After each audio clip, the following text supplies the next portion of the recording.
Question number 171.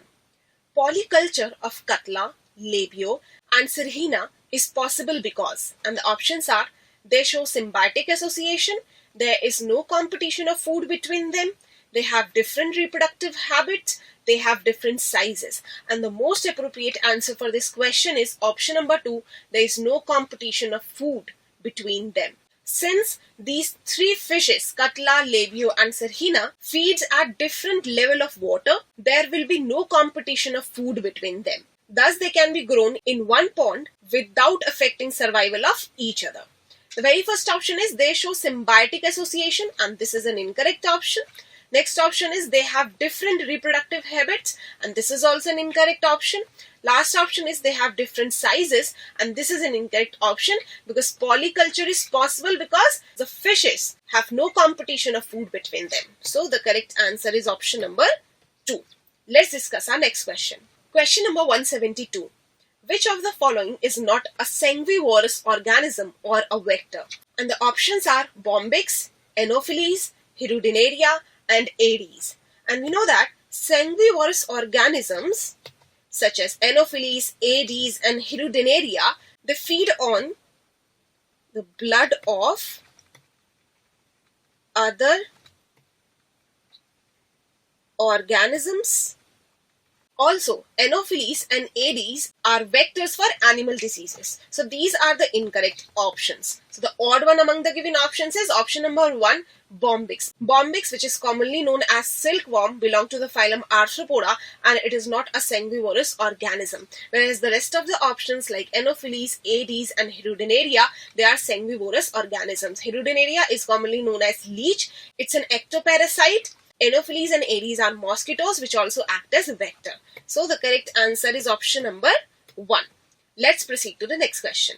Question number 173. Toxin produced by Bt cotton plant gets activated in, and the options are mouth of insect by acidic pH, midgut of insect by alkaline pH, leaves of plant by acidic pH, stem of plant by alkaline pH. And the correct answer to this question is option number 2, midgut of insect by alkaline pH. Because Bt cotton plant produces a protoxin, an inactivated toxin, which gets activated by the activity of proteases present in the midgut of insect by alkaline pH. The very first option, mouth of insect by acidic pH, is an incorrect option because they get activated in alkaline pH and not in acidic pH. Next option is leaves of plant by acidic pH is also an incorrect option. Stem of plant by alkaline pH is also an incorrect option. The correct answer is midgut of insect by alkaline pH. So the correct answer is option number 2 because toxin produced by Bt cotton plant is an inactivator stage which gets activated in midgut of insect by alkaline pH. So the correct answer is option number 2 only. Let's discuss our next question.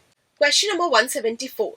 Select the odd one with respect to antagonistic pairs of hormones. The very first option is insulin and glucagon. And as both these hormones act antagonistically to each other, so this is an incorrect option. Because glucagon raises blood glucose level, on the contrary, insulin reduces blood glucose levels. The next option is calcitonin and PTH. And this is also an incorrect option because both these hormones act antagonistically to each other.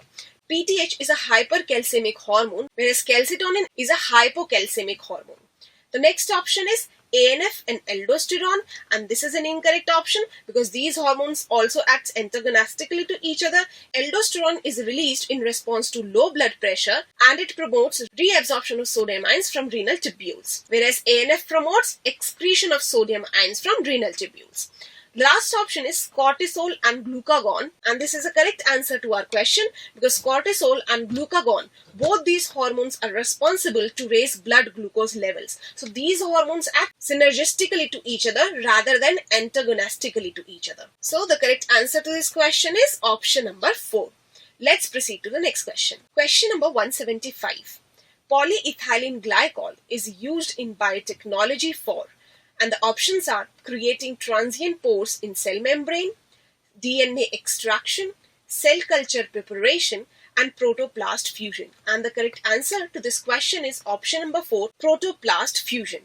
Because polyethylene glycol or PEG is used in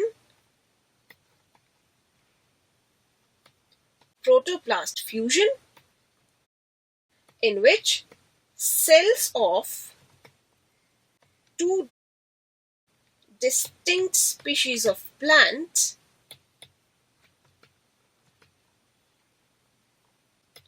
are fused together to form a new hybrid plant with characteristic of both species. Let's discuss other options also. The very first option is creating transient pores in cell membrane, DNA extraction, and cell culture preparation. And these are the incorrect options because PEG is involved in protoplast fusion, in fusion of cells from two distinct species of plant, and thereby forming a hybrid plant. They are not used in DNA extraction or cell culture preparation or in creating transient pores in cell membrane. So the correct answer is option number 4. Let's proceed to the next question.